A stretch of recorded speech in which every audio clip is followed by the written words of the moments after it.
ძალიან მიხარია რომ ამ სპექტაკლის ნაწილი გავხდი. მოკლედ დროში მოხდა ეს ყველაფერი და პროცესიც რეპეტიციებიც იმდენად სასიამოვნო იყოს. არაჩვეულებრივი მსახიობი პარტნიორები მყავდნენ სცენაზე და სრულიად მათი მეწვე ვიყავი და მადლობა მათ.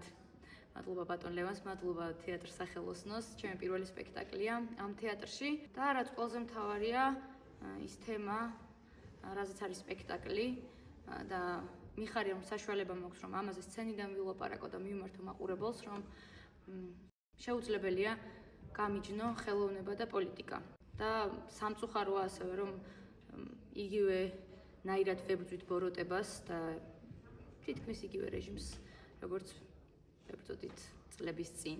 ვსურვებდი რომ ძალიან მალე ეს ყველაფერი მხოლოდ ამბად იყოს და მხოლოდ სცენაზე გვენახოს ფილმებში და მხოლოდ ხელოვნების ენით მოგვეყოლოს ამ ამბებზე და ეს არ ყოფილიყოს ჩვენი რეალობა.